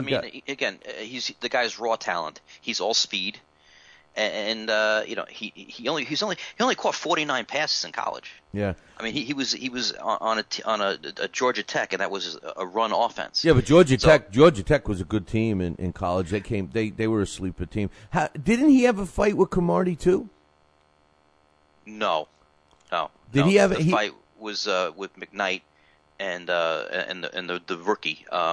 Then there was the words that were said were when Cromartie said that he was the second best receiver. Chaz Schillens, the guy that we got from Oakland, who was slated as our number 2 receiver. He's the guy who had words with Cromartie because he felt a little slighted, a little insulted. Well, he didn't catch a pass yesterday. I mean, at least Stephen Hill, he had two catches for 17 yards. So I mean, that's not bad. But we're in trouble. And we better get off this subject because I'm getting sicker by the minute here. Every time we start talking about the Jets and Mets, you just ruin my friggin' day, Mikey. Hey, listen, I don't ruin it. It's the teams that we root for that do this to us, constantly, year after year after year. It's so hard to be. I tell people all the time, you don't know how hard it is to be a Met and a Jet fan. No, it's a whole year of misery. But it's not. Dude, it's been 45 years of misery for me. 44 years of misery for me. And the way you just have to be loyal to your teams. I mean, I like the 49ers. They were always my second favorite team, the 49ers. I like the Bears, but still, when push comes to shove, it's always the Jets, But let's stop talking about the Jets. I'm never going to forgive you about putting the whammy on the Mets. They were looking so good this year. I mean, if we weren't doing this show, blame me. Hey, listen, if we weren't doing this show, Mikey, you'd be dead to me right now. So I mean, come on, man, come on. But let's talk about the NFC. Whenever I want to cheer up, I talk about the NFC. Yeah, right. But let's leave the NFC East for last, since the Giants are in there, and we'll since we talk about New York teams. Where do you want to start, man? You tell me. You want to start with the North? Yeah, let's go with the North. Okay. NFC North, we've got the Green Bay Packers, Detroit Lions, Chicago Bears, Minnesota Vikings. I think that is the probably one of the strongest teams, divisions in the NFC besides the East. There are 3 teams in that division capable of double-digit wins, that being, of course, the Packers, the Lions, and the Bears. The Bears have improved themselves this year by bringing in Brandon Marshall, who was with Jay Cutler when he was in Denver. Right away, you're going to see instant chemistry there. They also brought in his quarterback coach from Denver as well. Detroit Lions, you saw what they did last year. If Stafford is healthy, that team is just going to play well and probably improve on their 10 wins from last year. Yeah, let me ask you a question. Go ahead.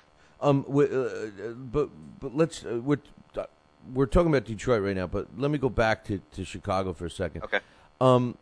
I love the Bears. I love their defense and everything. I thought when they brought Jay Cutler in, I thought that it would really help. He had some issues with the fans. Is he going to ever outlive that? Have they forgiven him? Chicago's like New York, man. Chicago's just like New York with their teams. They too have a couple of teams in baseball, and obviously the Bears are the team in football. They used to have other teams in Chicago, but is that are they gonna forgive him for that? Yeah, you know what you know as well as I do. When fans forgive is when you win. So as long as Jay Cutler wins, everything is forgotten, and that's just how it is in all sports. If you're winning, you forget and you forgive. Another question with that, and I agree with you, and I don't mean to cut you off, but I want to be able to get all of these questions in, plus we got a lot of teams to talk about. Mike Tice, who was the head coach of the Vikings for several years, he now is running the offense for the Bears. Now, we all knew that his background was line. He was more or less a line guy. Is that going to help their running game, which will take some pressure off of Jay? Well, I think so, and I think with the not only having Mike Tice there, but also the acquisition of Michael Bush from Oakland is going to help tremendously. And with Forte, with his injury last year, if he goes down, they have a solid backup in Bush. And Bush is a goal line kind of guy, so I think it's only going to help that team. And you talked about Tice, yeah, his background is basically offensive line. So, but I think that with the strong running game and, getting Brandon Marshall, and also, we forget they have a capable backup quarterback now in Jason Campbell. Right. They didn't have this last year. So that's why I think this team is definitely going to improve upon its 500 record from last year, and probably, 10, 11 wins is not out of the realm. Now back to, I know you were in the middle of Detroit, and of course Stratford is that's who's with Detroit, right? Stafford, yeah. Stafford, yeah. He I always get him and the guy from Bradford, the Rams. right. Yeah. You knew that. You seeing a trend with I knew me, right huh? away. Yeah. But Detroit, obviously nobody threw. I think they led the NFL in pass attempts last year. They too needed to bolster the running game. Did they get any help in the offseason? Well, they still have Javid Best, and they have the rookie from last year.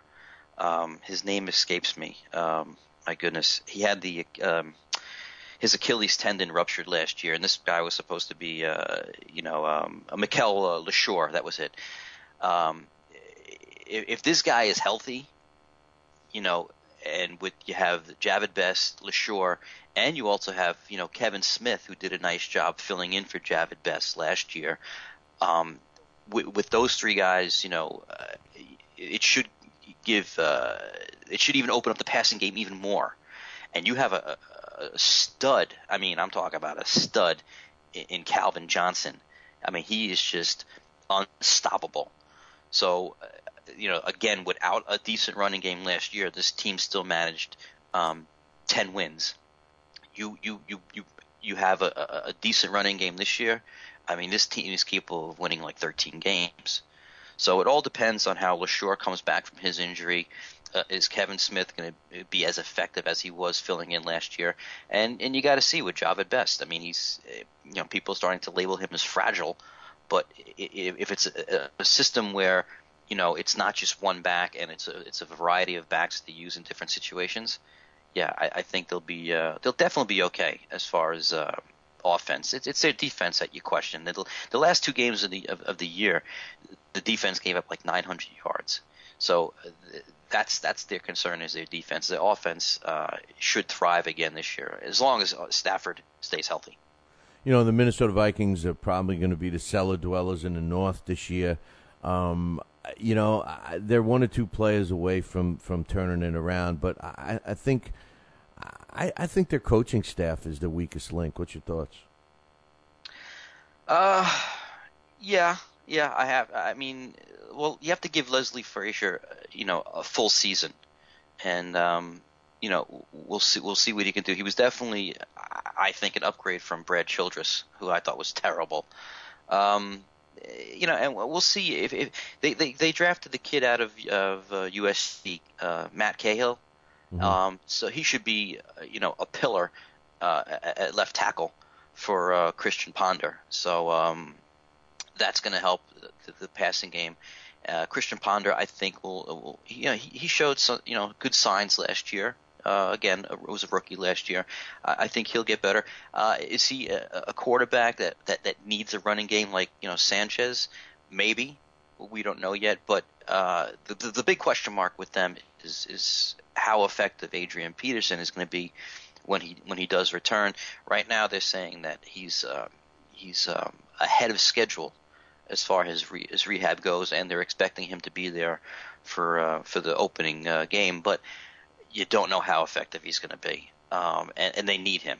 They need him because their receiving core is like the Jets' receiving core. I mean, you got Percy Harvin, who's a speedster, but then after that, you could give them Cromartie because Cromartie would be the second best receiver on that team. Well, the Vikings also should have never gotten rid of Chester. What was his last name? Chester. McLaughlin. No. Chester. He from the Ravens. I know you're talking about. No, well, he's on the Ravens now, but they had him with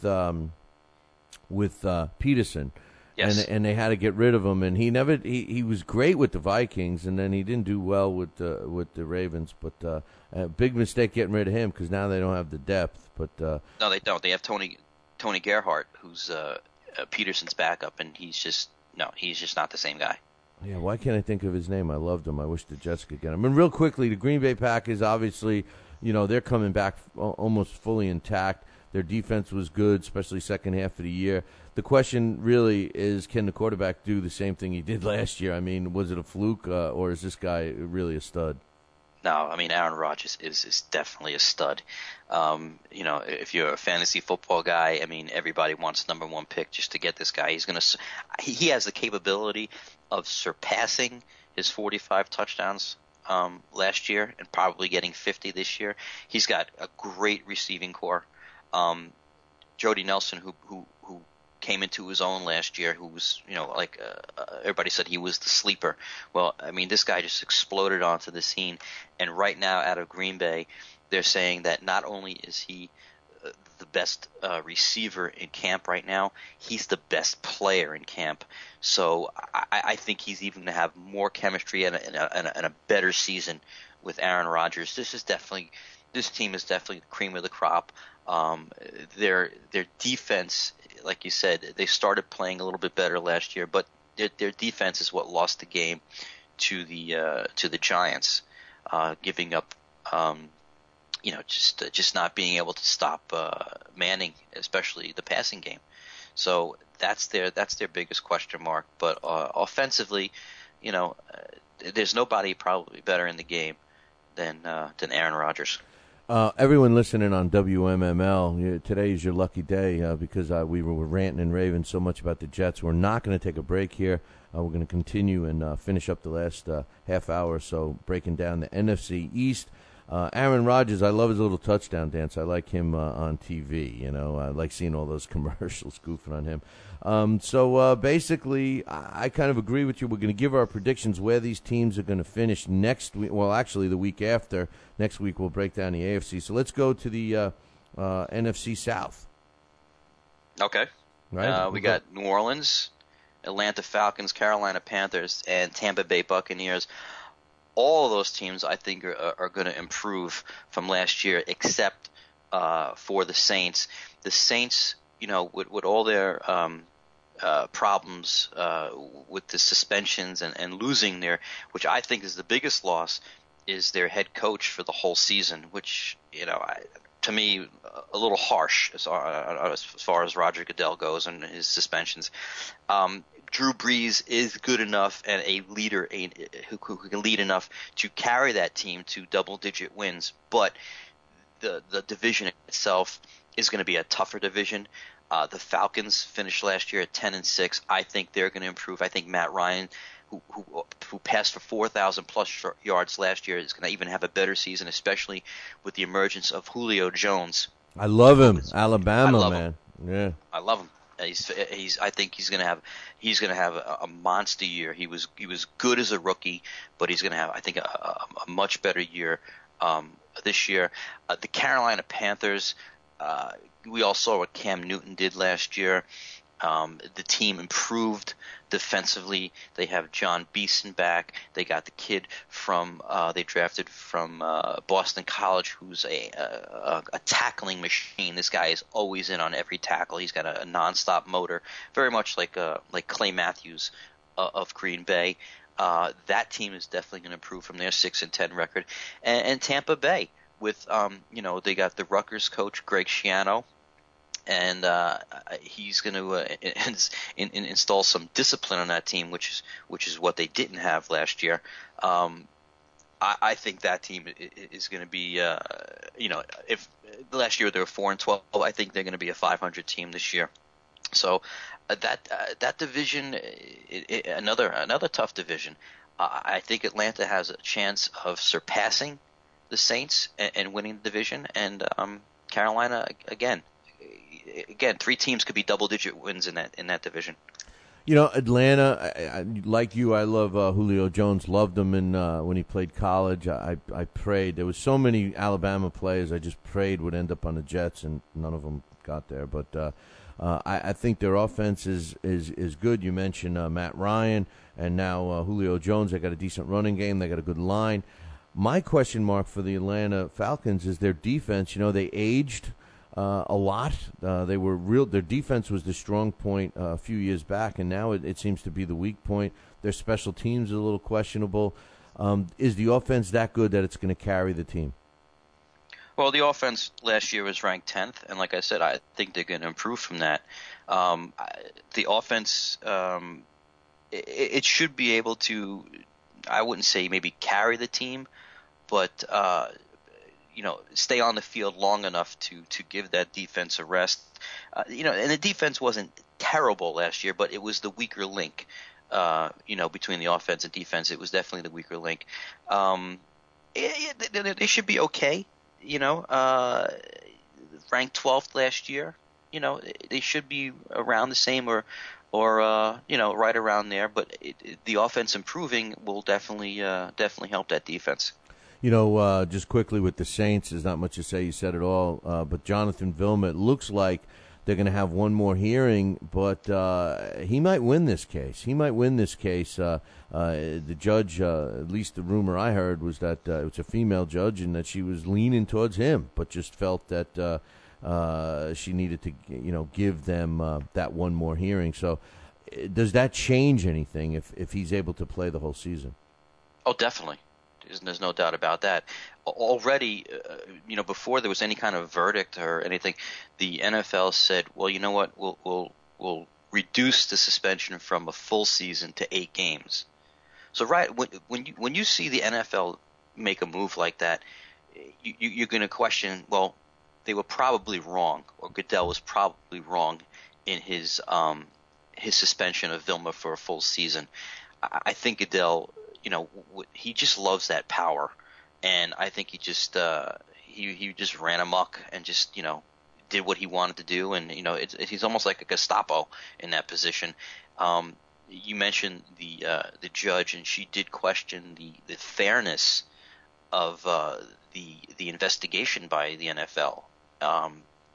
She thinks that a lot of the rulings were made on not solid facts, but on more of a speculation. And I think she's right.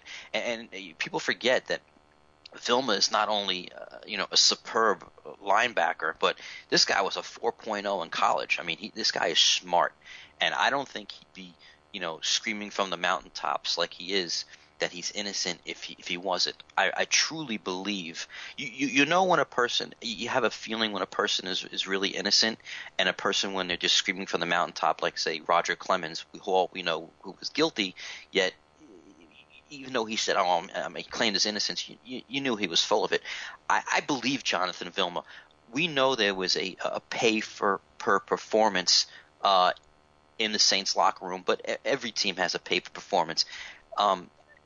That does not mean there was bounties put on other players. So I think Vilma is going to win this, and I'm happy for him because somebody has to put Roger Goodell in his place, and it's he's such a tyrant in his position. It's a little disturbing. So I'm hoping that Vilma wins this. I'm hoping he comes back for the season because I think it was unfair. Yeah, no, he's that's a problem with these power-laden positions. Sometimes it goes to your head. Carolina Panthers, obviously Cam Newton was the story last year. Did they do anything in the draft to help him? Obviously, he's exciting and he's a quality player, but he can't carry the team. What'd they do to help him? Well, no, as far as the draft, like I said, they drafted the kid from Boston College, Luke. I'm gonna go with like a little Billy C moment here. Try to pronounce his last name. It's Cutchley, Luke Cutchley, the linebacker from BC. That's definitely going to help the defense. I think it's the defense that that needed the help, not so much the offense. I think Cam with his 4,000 plus yards. Steve Smith is still a premier wide receiver even at 33 years of age. They have the tandem running backs with D'Angelo Williams and Jonathan Stewart, which should be enough to give some help to Cam Newton. So with the defense improving, I think this team is definitely going to improve from its 6 wins. And one of the biggest things about Panthers that I've always liked Rivera, their head coach, and I was actually hoping that when the position was available for the Jets that we would get Ron Rivera. I think this guy's just going to be a super head coach in the NFL, and just in his first year, he's improved this team, and this team could possibly be above 500 this year at 9-7. So as far as help, they're pretty much status quo as last year on their offense, but their defense is definitely going to step up a game. I think he played for the Bears, didn't he, Ron Rivera? Yes, he did. Yeah, he was a good player. As far as Tampa goes, I too am looking to see some improvement there. I'm not going to comment much on Tampa. Why? Because we actually have a reporter that's going to be in the Tampa Bucks locker room and everything else. Sony Thompson is now with part of the family, so I'll be following her column on BillyCBoxing.com. Let's take a look at the West, man. This is actually got my favorite team in the NFC in the West, which I think is the premier team again this year. Last year, the 49ers were a sleeper team for sure. This year, people are going to have their number. How's the rest of the division going to do? Well, the rest of the division is pretty weak, just like last year. I mean, the Niners dominated with a 13-3 record. And then behind them, we had the Arizona Cardinals at 8-8. You had Seattle Seahawks at 7-9, and the Rams at 2-4. Even if they improve 3 games each, San Francisco's still the cream of the crop of that division. It's the weakest division in the NFC. With Arizona, you have one proven wide receiver in Larry Fitzgerald, and the kid Lloyd that they drafted, who should be very, very good. But who do you have throwing? You have Kevin Cobb. And Kevin Cobb, to me, overrated. He was third string with the Eagles. He was third string. He did an okay job at Philly, and from doing an okay job, they gave him this great contract at Arizona, and it's just not there. Right. He's like the Castle of the NFC. Exactly. He's the Matt Castle of the NFC.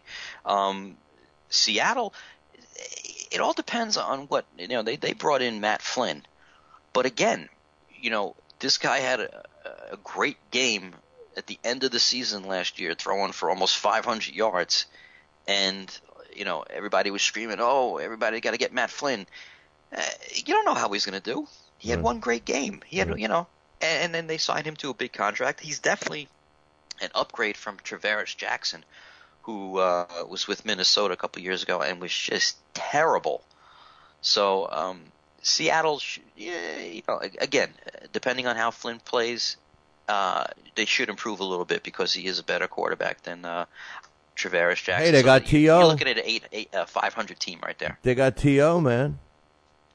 You know what? T.O. is still fast. He still ran a 4.5 for Seattle in his workouts. Is he the T.O. of 10 years ago? No, but you still have to worry about him. Yeah, absolutely. It's definitely going to be a weapon to look to for Flynn.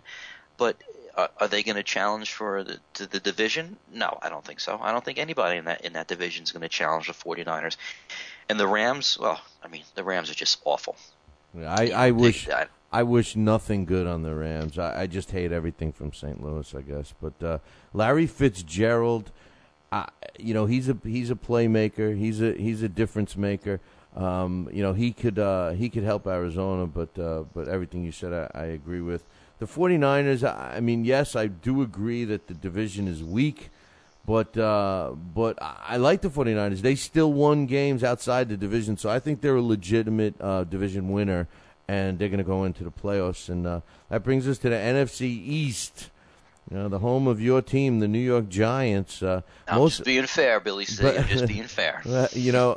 Most experts are picking the same three teams that they always pick in the NFC East, with Philly coming out on top, Dallas right behind them, and the Giants number 3. I don't know, man. Philadelphia, they're always competitive, but they never finish the way they should. Well, how do you see this division? It boggles my mind that the Giants get such little respect in that division. Let's keep in mind that the Giants, they're going to continue that hot streak that they had towards the end of last year. They got the chip to playoff run. Yeah, they got the chip on the shoulder, and they like that, man. And I think the continuity and the gel factor with the Giants, it took almost a whole season for it to come into play last year. I mean, exactly. And you're right. They made virtually no changes. They're quiet in the press. The Giants, being a Jet fan and hating the Giants so much, Mikey, I got to be honest, they scare the hell out of me. Yeah, they're after their Super Bowl win, they usually don't do so well the following year.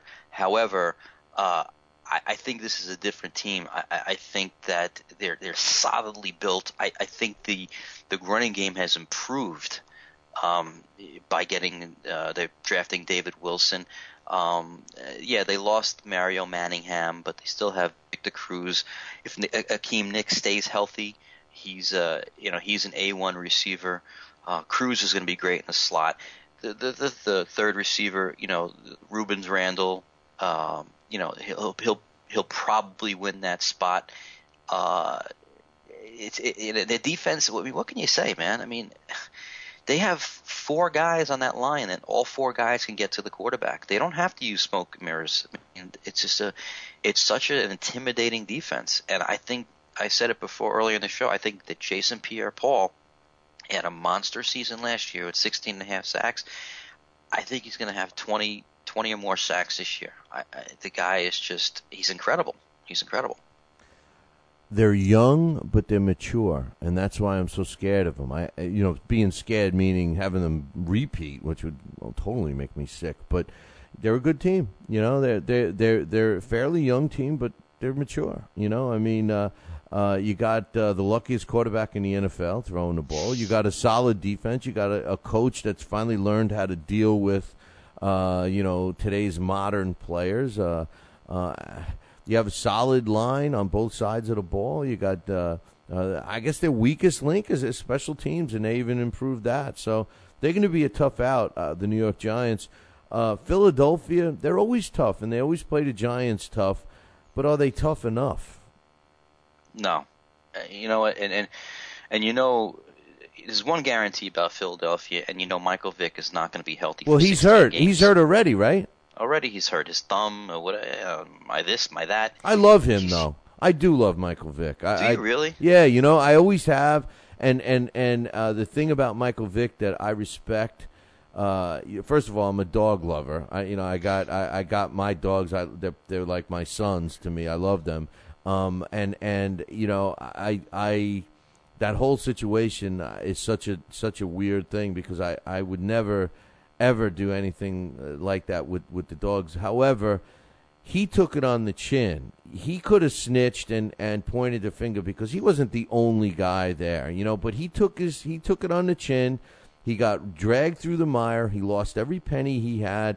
He did his time, and he came out, and everything's righted, and he's you got to respect him for that. At least I do. I hate the whole situation, but I respect him for keeping his mouth shut and doing what he did. And he's a talented guy. I think if he was just a little bigger, he would be unstoppable.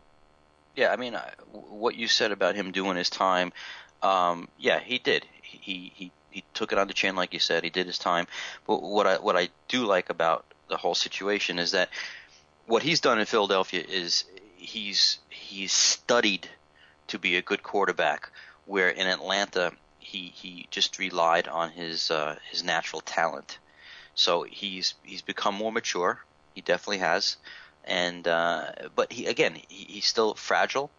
Every time he's back in that pocket, I'm sure Philadelphia fans cringe, hoping this guy doesn't get walloped, and he's out for the rest of the season. Well, they follow the Jets' plan with lack of offensive line. I mean, they haven't given this poor guy a line and since he's been there. Right, but he does have a solid running game. That's the thing, and he does have 3 good receivers, so he does have talent around him. LaShawn McCoy, everybody's thinking this guy's going to have a monster season. Their receivers are all solid. I mean, you're a Jet fan, you're going to take any one of those receivers as your number, not even number 2, but your number one receiver. Their defense, they picked up who's the guy from Houston, DeMarco Ryans, the linebacker, which is going to help their defense even more. But the problem is that these guys just don't know when to shut up and keep their mouth shut. And I think it was Vic that was quoted as saying this team could be a dynasty. Well, you figured after last year's comment about the dream team that they would learn their lesson, but evidently they didn't. And you always say is like don't tell me, show me. Like a team like the Giants, who they don't talk, but what do? They win.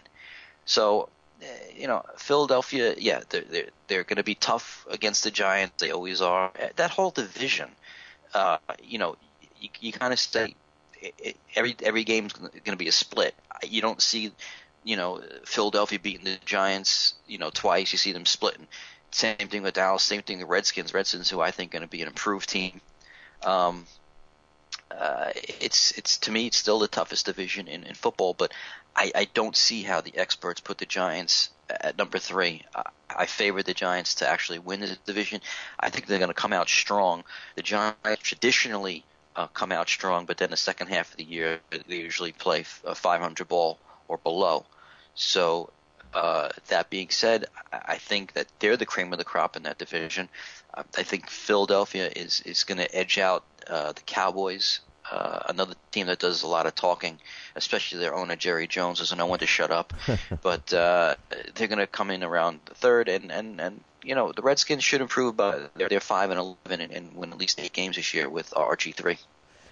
Philadelphia is traditionally a late starter. They always start the season terrible and finish strong. Like last year, they did the same thing, and all the experts still had faith. They were clinging even to the last week of the season when they had a shot to get in there. But I think that's going to hurt them. I also think that they're a victim of the Smurf quarterback. And, as much as you can't stand Sanchez, one of his problems is that he's small by today's standard. Like when you're dealing with offensive linemen who are 6'6", 6'7", 6'5" at least, and your quarterback is 6'1", that's why they can't see over it. Michael Vick has to scramble around just to see his receivers. Same thing as a Sanchez. I think that's a problem. That's why guys like Manning, both Manning brothers, and some of these bigger guys like Cam Newton, you got to be able to see over those guys to see your receivers. So, in addition to having a questionable line and being injury prone, I agree with you. I think that Michael Vick and the Philadelphia Eagles are going to have a tough time. As far as the Cowboys go, you're right. They talk too much. On paper they have a good team. They need a quarterback. Romo chokes. Tony Romo chokes. I mean, there's no question about it. He makes some stupid decisions sometimes. I just don't know if they're going to be able to overcome that. But as far as Washington goes, I saw a team in Washington last year that was missing something. They were missing something, but they made the games close. They made the games interesting.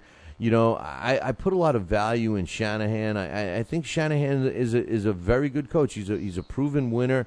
I think the addition of RG3 is going to help that team a lot. Not only on the field, but maybe even off the field. Maybe even mentally. Maybe even thinking that they have some confidence.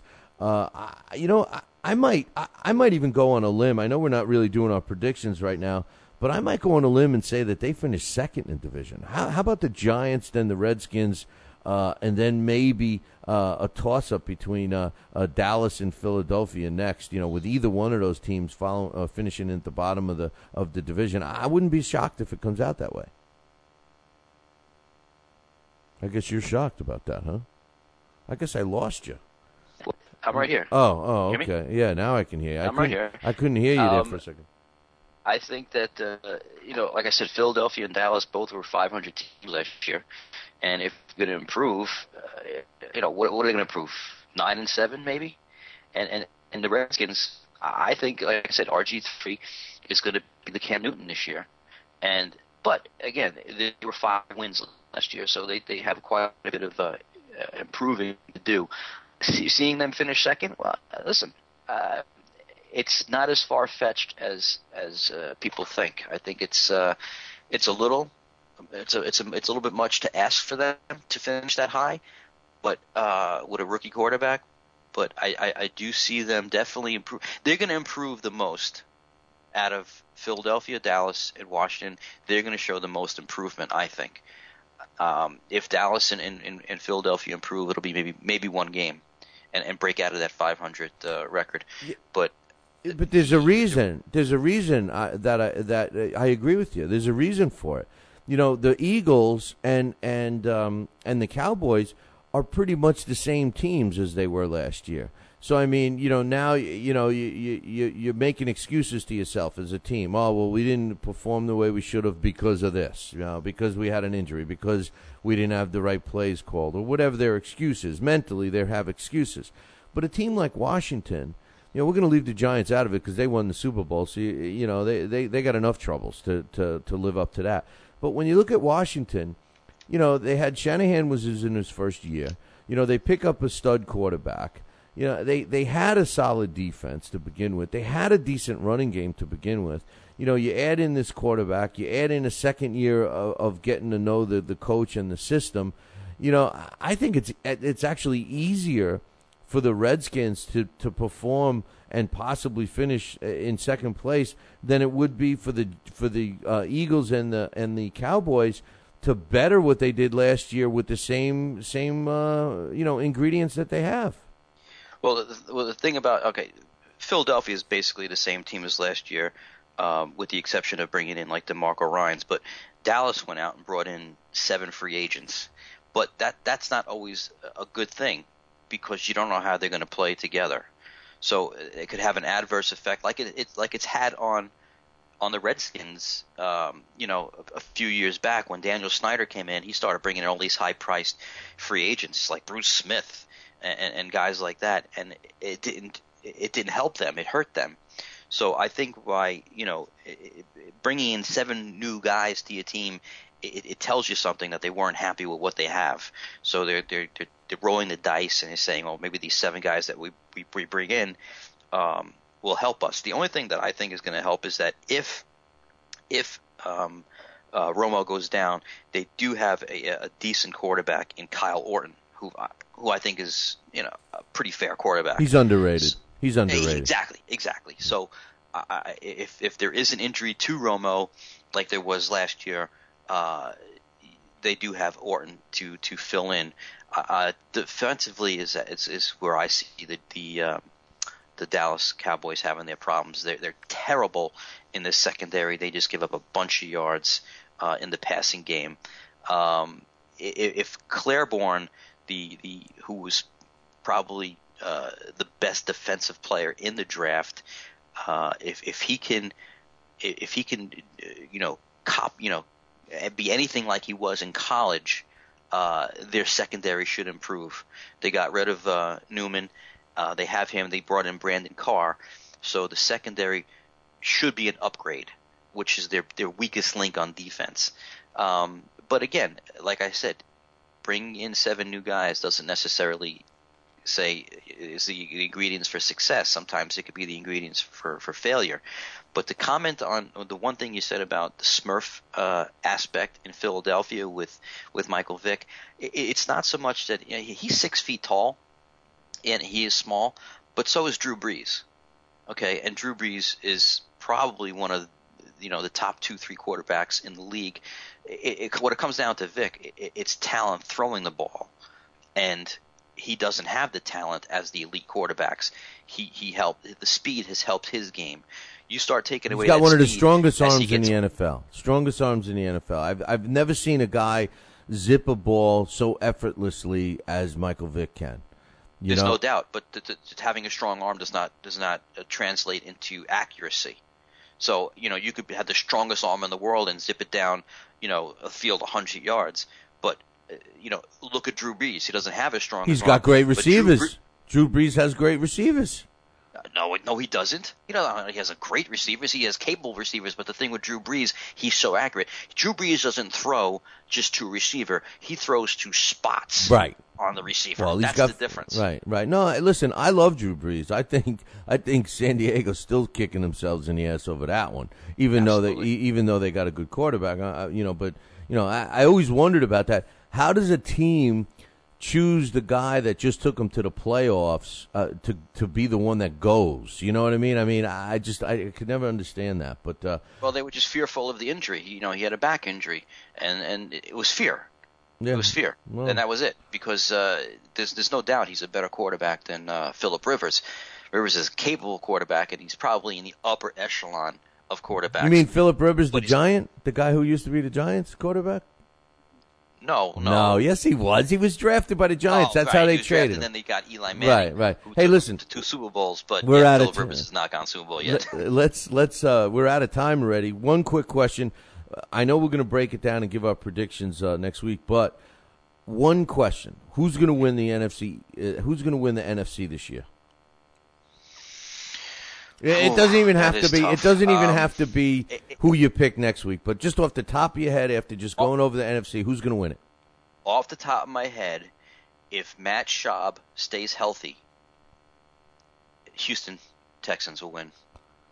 Dude, we're in the NFC. Oh, that's right. No, you said AFC. You asked me about the AFC. Oh, I'm sorry. I did I? We're talking about the NFC. No. I know.